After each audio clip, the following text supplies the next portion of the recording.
Welcome on board the news track. I'm Rahul Kamal. As India battles the COVID pandemic, the menace of black fungus, the new threat that many are seeing play out, turning into a nightmare with a big scramble to try and find injections, the only one treatment available to deal with this fungus. All that you've been wondering about, this menace of black fungus and what you need to do to stay on guard, coming up on the news track tonight. The black fungus threat is real. Infections erupt in different parts of India. Government issues mucormycosis guidelines.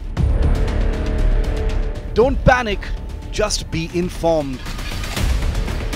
We decode mucormycosis or black fungus for you. The lowdown on black fungus in COVID. Even as India battles COVID, another outbreak has become a major cause of concern. It's called black fungus, and the infections in patients who are COVID positive or have recovered are increasing. Uncontrolled diabetes, misuse of steroids are said to be the reasons for the rise in black fungus cases. If left untreated, black fungus could be fatal. It is called the black fungus, and this infection is back. Delhi's Sir Gangaram Hospital, which has seen cases of mucormycosis earlier, is also reporting a surge in this fungal infection once again. Last year, this deadly infection caused a high mortality, with many patients suffering from loss of eyesight, removal of the nose and jawbone. This infection is seen in patients who have recovered from COVID-19. There are a large number of cases. We learnt that when a combination of diabetes, uncontrolled in particular, COVID and steroid use comes up, the likelihood of this infection becomes a possibility. Major signs and symptoms of this mucormycosis kind of a fungal infection is the swelling around the face, mainly in the paranasal region. Along with that, orbital swelling, eye swelling, discharge from the nose. These kind of features we are seeing in the post-COVID patients. Many COVID patients have diabetes as comorbidity, and this could be one of the reasons for this rise in black fungus infection once again. COVID patients with weak immunity are more prone to this deadly infection. Doctors say the infection is worse this time around. पिछले साल हम लोगों ने Covid की महामारी के बाद बहुत सारे केसेस ब्लैक फंगस या म्यूकोरमाइकोसिस के देखे थे। इस साल इस बीमारी का और बुरे तरीके से हम लोगों पर आना बहुत एक संभावना है, और इसका इलाज एम्फोट्रिसिन यानी कि एंटी फंगल दवाई से अस्पताल में और बाद में कुछ सर्जरीज से भी जरूरी है, अदरवाइज ये जानलेवा बीमारी है। At least 40 cases of black fungus have been reported from Surat and Gujarat among those who have recovered from COVID-19. Of the 40, 8 have lost their eyesight. The number of such cases has increased as Gujarat sees an exponential rise in coronavirus infections. The infection triggered by COVID-19 is treatable, but if left untreated or if the treatment is delayed, the condition can lead to the loss of vision and in some cases increased mortality. The general symptoms include one-sided facial swelling, headache, nasal or sinus congestion, black lesions on nasal bridge or upper inside of mouth that quickly become more severe. Symptoms of pulmonary mucormycosis includes fever, cough, chest pain and shortness of breath. Gastrointestinal mucormycosis includes abdominal pain, nausea, vomiting and gastrointestinal bleeding. The US Center for Disease Control or CDC says that black fungus is rare, but it's serious. Doctors say use of steroids in the treatment of COVID-19, coupled with the fact that many coronavirus patients have diabetes, could be one of the reasons for the rise in the number of black fungus cases once again. With Sanjay Rathod in Surat and Milan Sharma, Sneha Murdani in Delhi for India Today. With more and more black fungus cases being reported from across the country, the antifungal drug amphotericin B now seems to be in short supply. The drug is out of stock in most pharmacies. Many states have floated tenders to procure the injection. India is trying to ramp up overall production of the drug, but the shortage has added to the woes of those who are recovering from coronavirus.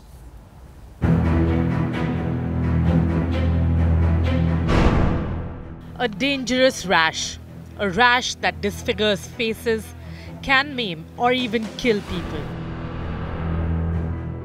India is reporting rising incidence of mucormycosis or black fungus infection among COVID patients.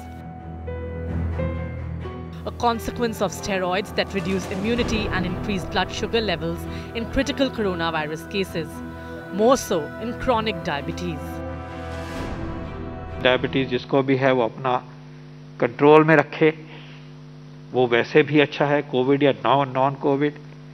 अगर हम irrational use of steroids करते हैं, time से पहले देते हैं, time से ज़्यादा देते हैं, फालतू में देते हैं, डोज ज़्यादा देते हैं, तो ये समस्या खड़ी हो सकती है, होती है।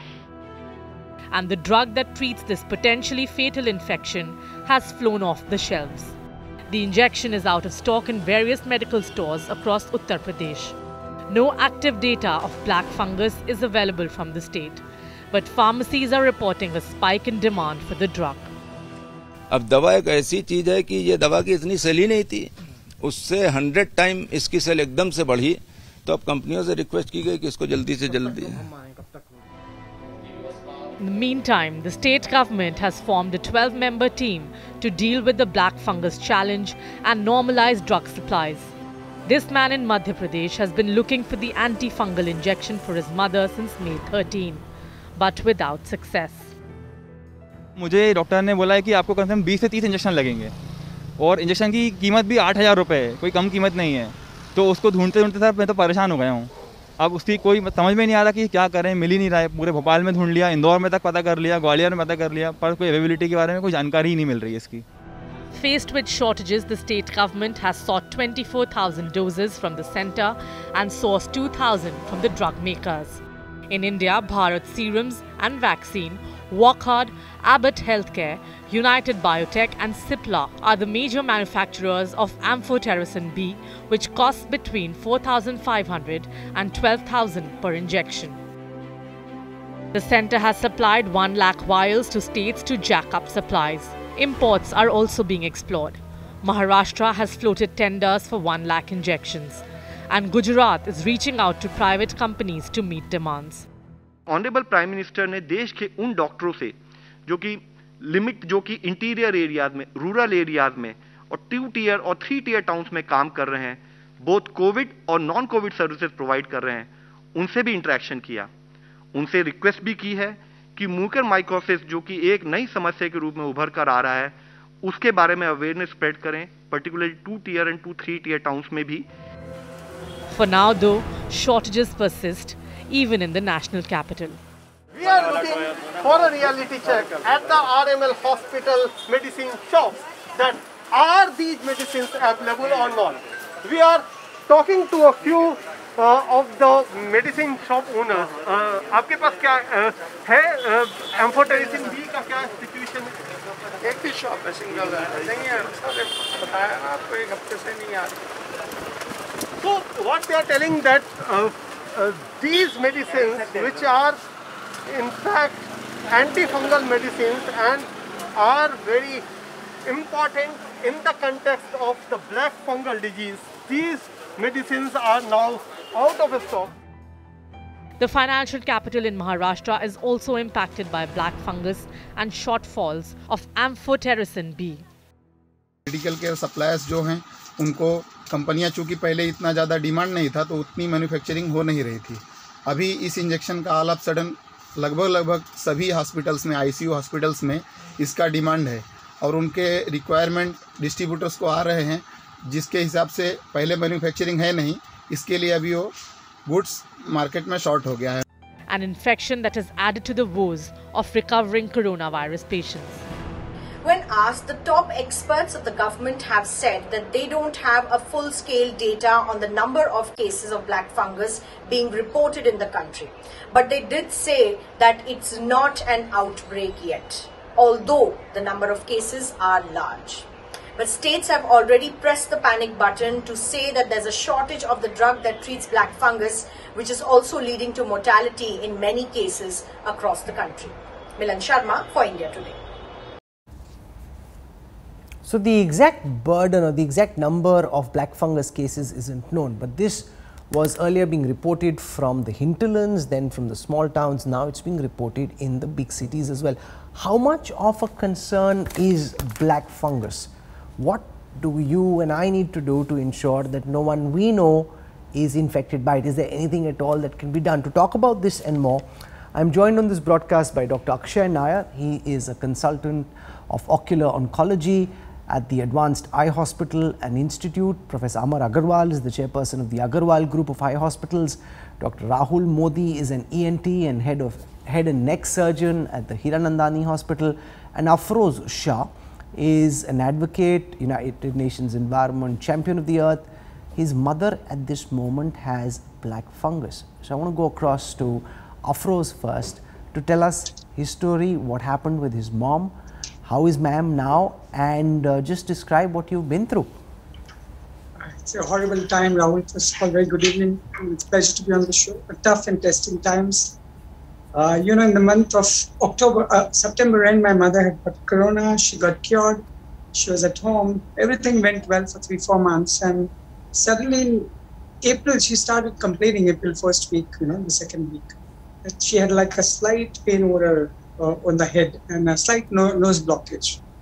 But, I was very paranoid. My mother is 81. She's diabetic. She's got thyroid issues. So I immediately took her to an ENT surgeon, whom she regularly goes to. The doctor ENT surgeon checked up and he said, there's nothing. There's a little lack of oil in the eye, and the usual stuff was given. In fact, a medicine was prescribed for cold, which she took for 7-8 days. And post that, the symptoms were not abated. So again, I called the doctor up and he said, continue for a few more days. And Rahul, suddenly, the morning when I rushed her to the hospital, her eye almost popped out. And she was in terrible pain. She was absolutely fine in the night at around 9:30, 10 when she went to bed. In the early morning, she was up and I immediately rushed her to the ENT surgeon back again. And then he checked and he said, this doesn't look to be more of an eye, but it's got much more to it. And then I immediately rushed her to Saifi Hospital in Mumbai. She went through MRI within 2 hours of pain. And then they gave me the terrible news. I was shaken, Rahul. I don't know how many sun would take it when the doctor tells you that your mother's left eye will be knocked out. I was shaken, I was shivering, and then I had to reconcile myself because I had to inform my sibling as well what I was going through. And they said, we have to operate immediately. You take the consent. And as usual, they have a medical protocol. Your COVID test must come negative before they take you to the operation theatre. And of course, the 100% confirmation for mucormycosis, that's what the doctor told me, happens when you go inside the operation theatre. They do the endoscopy, they carried out a biopsy, and then they operated. It was a 4-5 hour long operation, eyes plucked out. It's a psychological trauma other than physical trauma, and people who do not have much money in their pocket, it's going to be financial trauma for them as well. It cost a huge amount of money for that operation and the treatment. Those antifungals are very expensive. And she still continues. She is still not continue. She has to go on with this antifungal for 21 days, and then we'll do an MRI back again. So that's the story. So how's your mom now? Is she back home? Is she still in hospital? No, I got her home because the doctor said after 14, 15 days, they said take her home and give antifungal at home. So I've set up like a mini hospital around at home. And not many people in India can do all this and have access. I dread to think about poor people if they get mucormycosis, if they don't have access to proper sleeping places, they don't have access to antifungal, amphotericin B. It's quite expensive. It's a trauma of unprecedented nature, In fact, once it came on my mother, I was, hysterically WhatsApping everybody who got COVID. I mean, doctors say COVID plus comorbidity, COVID plus, these are the risk factors.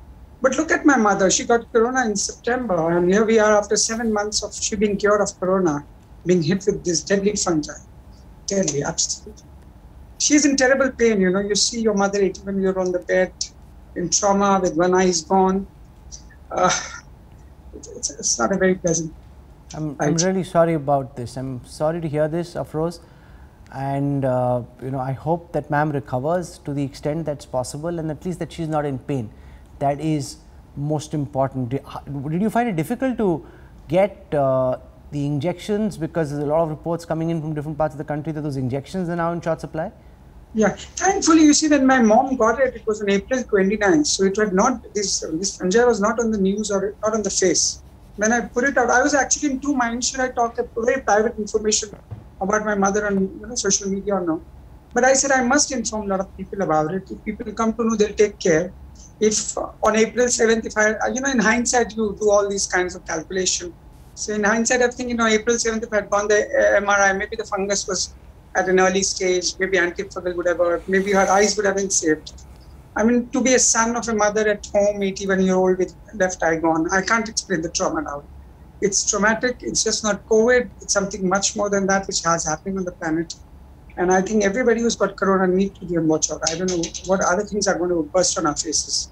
Only God knows. Doctors are working hard, scientists are working hard, but it'll take a while for us to reconcile with what's happening with our bodies vis-a-vis this COVID virus. What you've said has thrown up so many questions, and I want to put those to the panel of doctors I have with me on the show. Dr. Akshay Nair, and I filmed with Afroz in Mumbai, shot the great kind of work they do in cleaning up the Miti River. And initially, when reports started coming of black fungus, it was generally felt, at least by people typically watching India Today TV, that this is happening in the back of beyond. This is happening in the hinterlands where they don't have good healthcare facilities. It's not an urban city problem.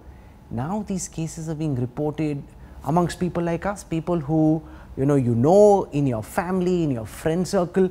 First, you tell us, how frequently are you picking up these cases? Why do you think this is happening? What do you think is going on? So, to put things into perspective, in the past, say, a couple of years, we would have come across less than 10 cases of mucormycosis.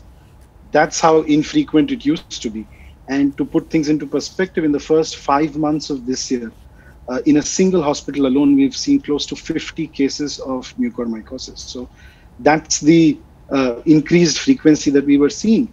The phenomenon started sometime in late December or early January, when we were seeing a couple of cases a month, and we were like, okay, this itself is a little high for regular, mucormycosis.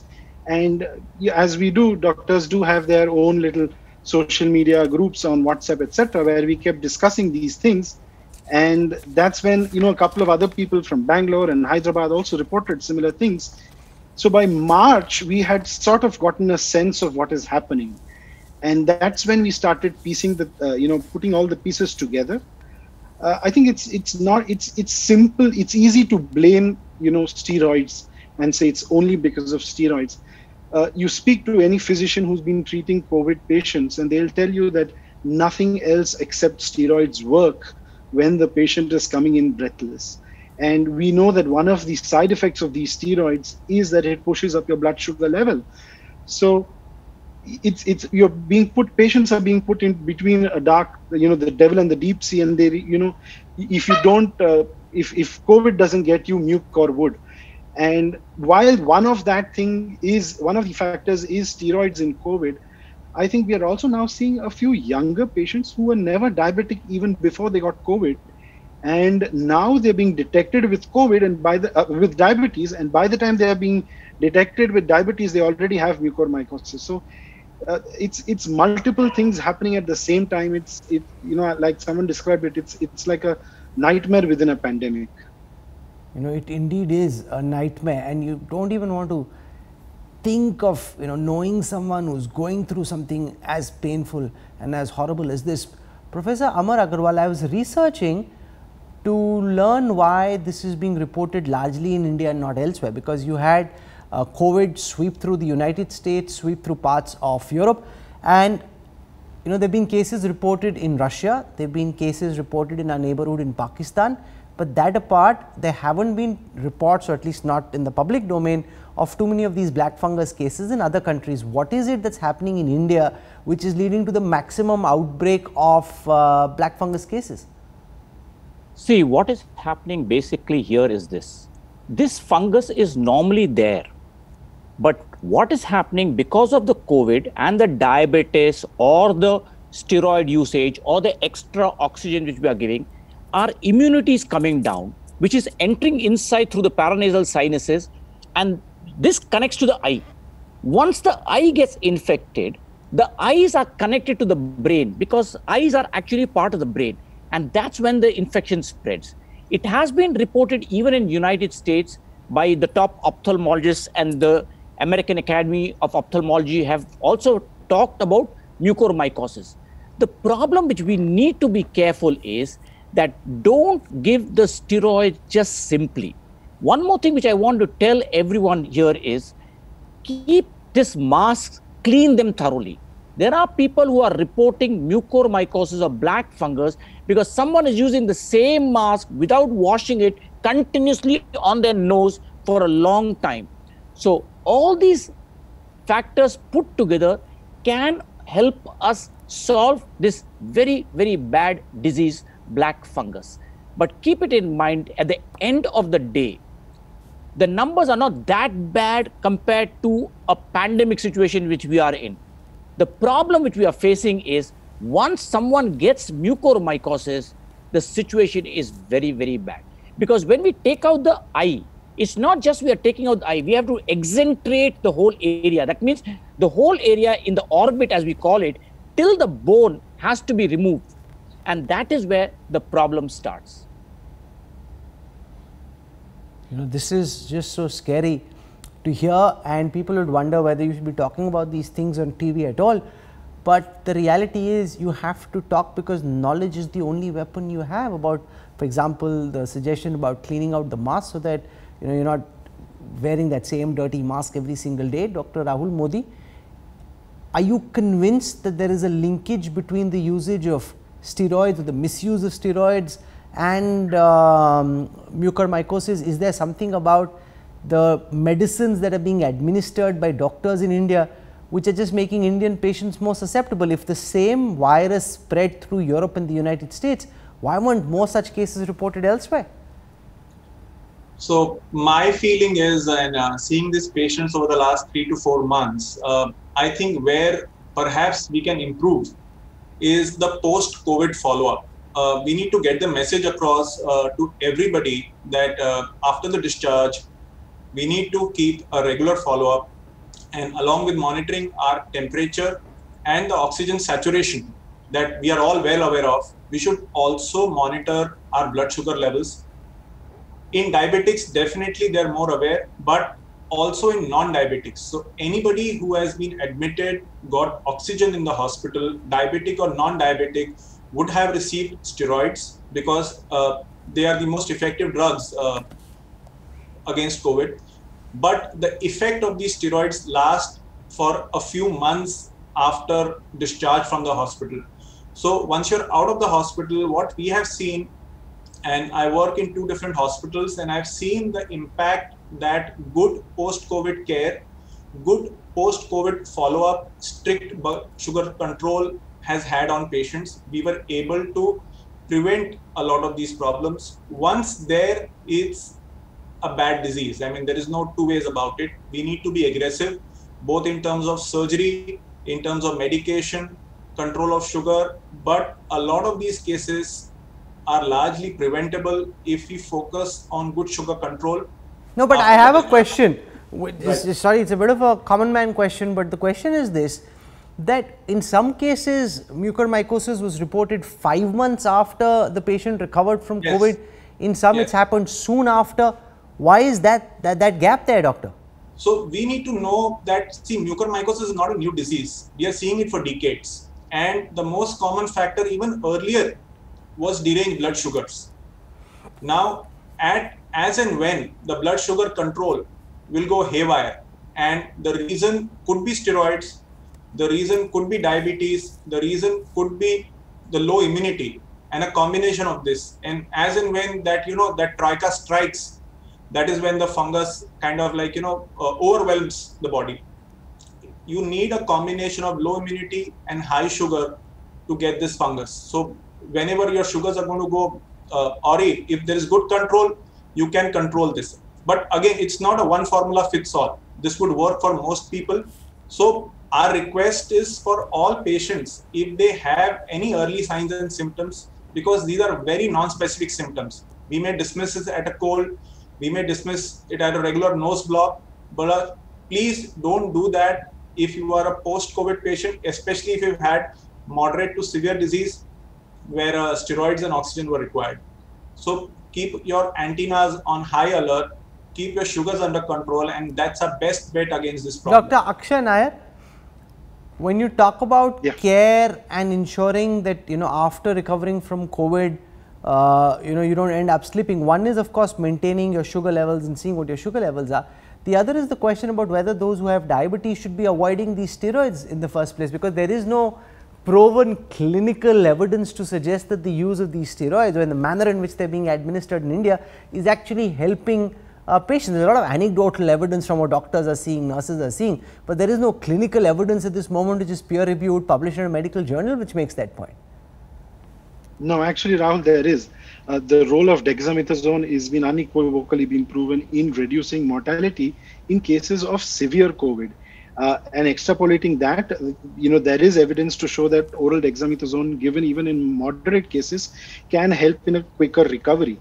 But that is, evidence-based, that is published, peer-reviewed, that has strict criteria. Here, unfortunately, there is indiscriminate use of steroids, where people were not evaluating the patients completely, and patients also panicking a little bit, and there is a sense of catch-22, because if you don't treat and ask them to home quarantine with just, say, for example, paracetamol, patients tend to get a little antsy. So there is evidence that steroid helps in COVID, but also there is equally overwhelming evidence that steroid pushes up your blood sugar level. Now, there's one thing that I wanted to touch upon is that there are now recent reports that says patients who've recovered from COVID require an increased, especially diabetic patients, require an increased amount of insulin to now bring their blood sugar under control, or require higher dosing of oral anti-diabetic medications to bring their blood sugar under control. And also something that I mentioned earlier, there is a small rise in new onset diabetics, and these three things put together basically means that even if you're after recovered from COVID, you're not completely out of the woods, because you need to still take care of your blood sugar, something that you mentioned. So patients who are diabetic, who have recovered from COVID and had received a course of steroids, either intravenous or are continuing in a course of oral steroids post COVID, really need to have their antenna up, like Rohit said. And they absolutely need to make sure that they check their blood sugars frequently, and at the earliest sign of anything that is discomfort, nasal stuffiness, facial swelling, should get it checked out. But again, not to alarm the people, not everyone who's recovered from COVID is susceptible to this. No, but why is this not happening abroad? Nobody is seeming to want to answer that question, Dr. Agarwal. If this is being reported, obviously it's not a pandemic by itself, but it's being reported in fair numbers. Why is this not being reported elsewhere? The point I'm making is there something about the drugs that we are administering, the frequency and intensity at which we are administering these steroids, which is leading to more cases of black fungus being reported? I think there's another problem is self-medication by patients also. We should be extremely careful for that also, because through WhatsApp, lots of patients are medicating themselves. So we got to be careful of that. When you talk in a country like the United States, by and large, the numbers are not much of mucormycosis, but it has been reported. Even when we had the first wave, there were a few cases of black fungus, but because of the second wave, the numbers became so berserk. One message which I would like to tell all the viewers through India Today is to please take care of your health even when you are young. See, that is why, people who are young, if you start eating healthy, these problems of comorbidities don't come, because you can control your diabetes status even when you are young, rather than going into diabetic status, and then when such pandemics come, we are in trouble.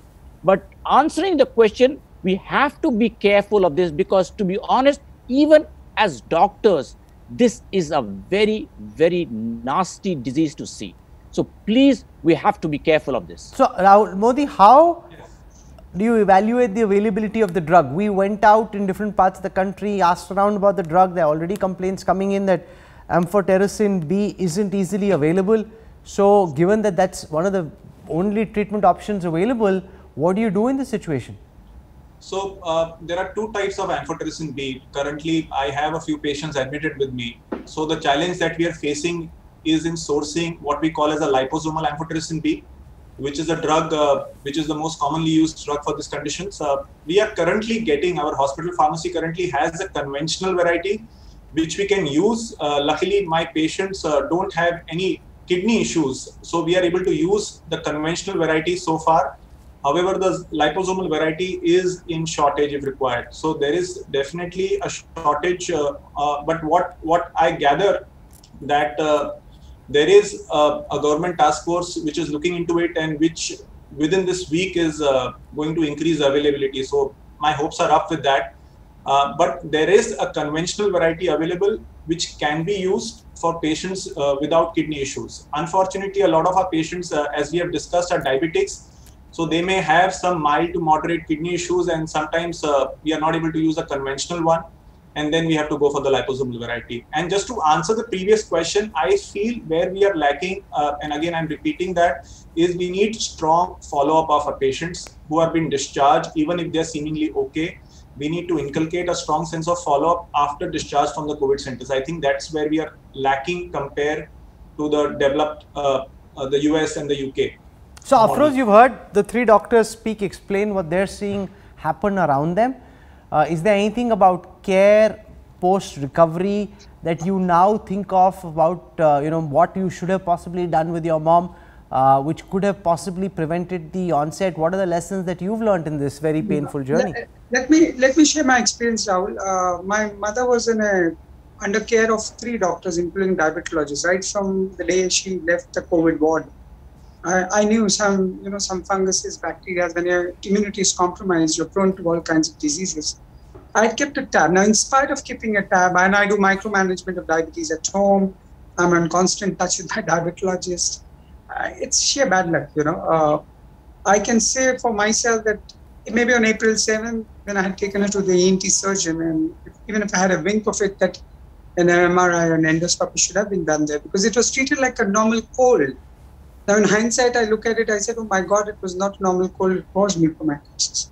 So anybody who's got COVID, apart from the medical experts are saying on the panel, please be on alert.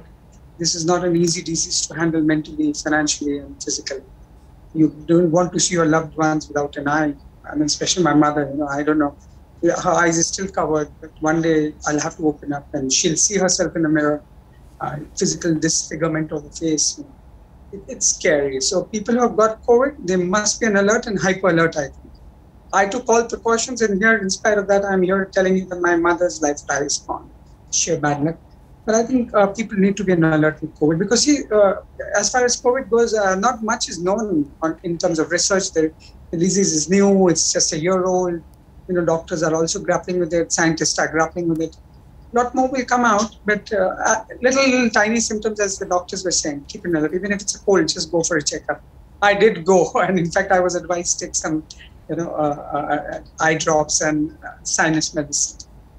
But you need to be on alert. That's all I can say. We didn't mean to scare anyone by putting out the show that we did. It's better to err on the side of caution. I think that's the important point that Afroz makes, that you should know what can go wrong, so that you are aware, as he should have been or could have been when he went to the hospital for the first time, at least aware of the possibility that this may not be a common cold and there could be something far more sinister, and therefore get treated or at least get examined for the possibility that this could be the dreaded black fungus. I want to thank the doctors for the work that they're doing, for taking out time in a very distressful period and joining us, and Afroz for not thinking about this as being a stigma, but as a story that could help others possibly prevent this fate for their loved ones. And I deeply appreciate that you chose to join us and talk about what happened. Thank you very much for joining me on the News Track.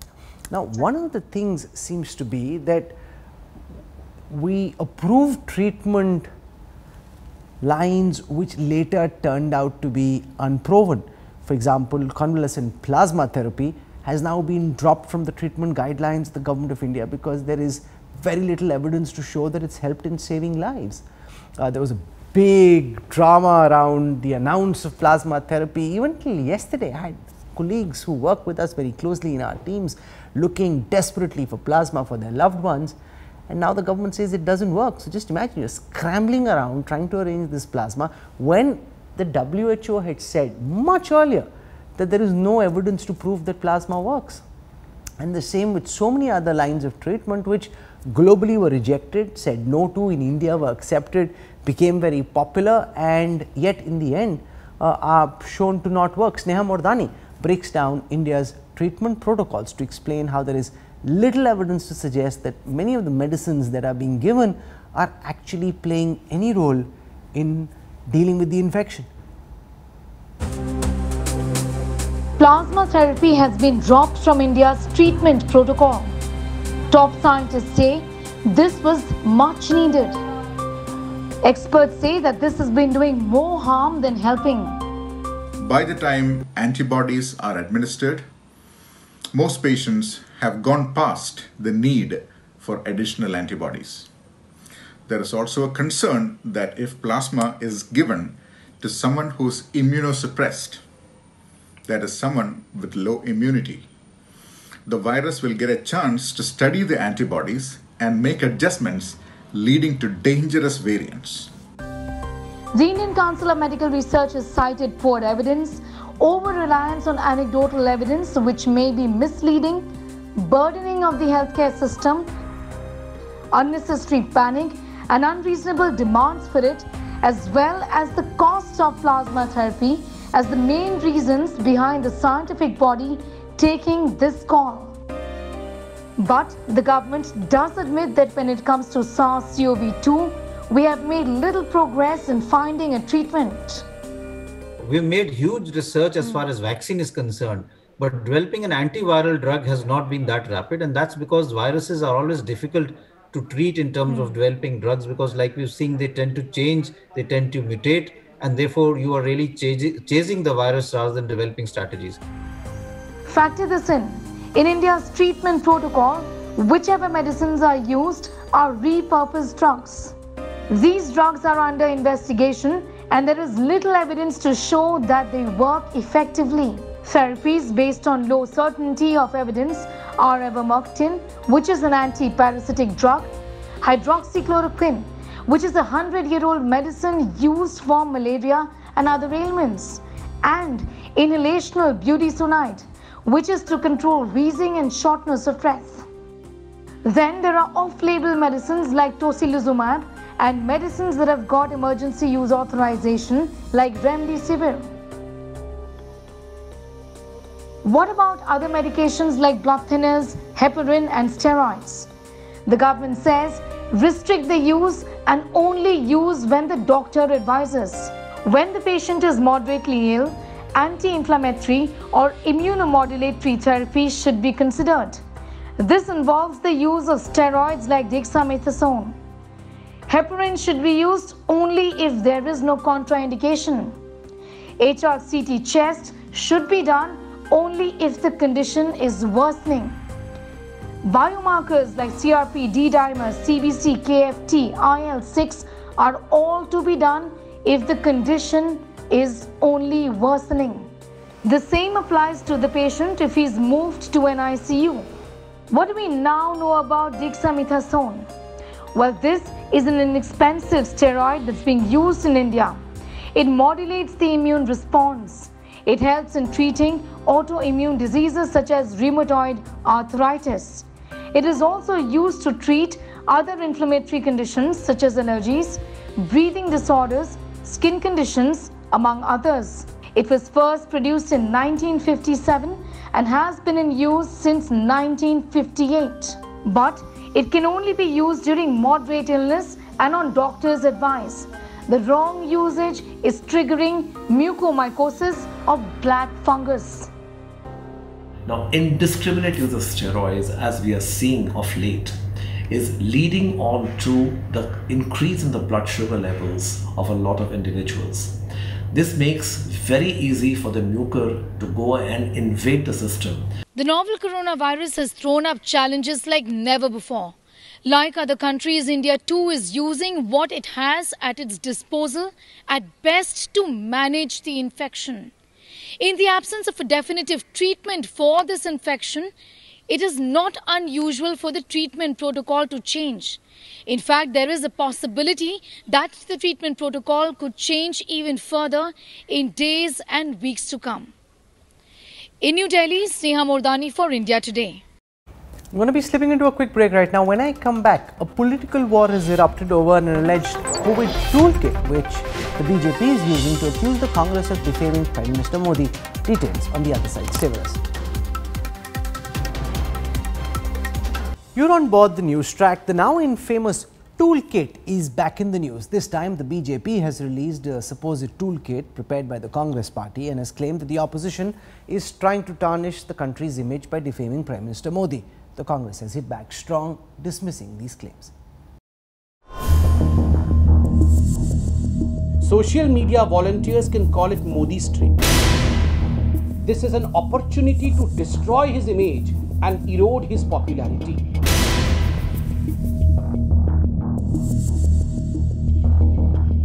A toolkit is back in the news once again. This time, the BJP claims a Congress pandemic toolkit is attempting to tarnish India's image. BJP has alleged that the Congress put out a toolkit for its workers with a single point agenda, that of defaming Prime Minister Narendra Modi. Toolkit के माध्यम से advice दिया जा रहा है कार्यकर्ताओं को कि क्या करना है, खास करके सोशल मीडिया के कार्यकर्ताओं कि सोशल मीडिया में क्या डालना है। प्राइम मिनिस्टर मोदीज इमेज को लेकर एक कॉलम बना है और उसमें क्या लिखा है?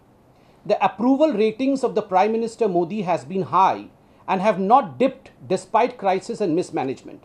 This is an opportunity to destroy his image and erode his popularity. The BJP highlighted this alleged toolkit, which mentions that the mutant strain should be referred to as the Indian strain or the Modi strain. It also makes a mention of using images of bodies and funerals with the help of foreign media.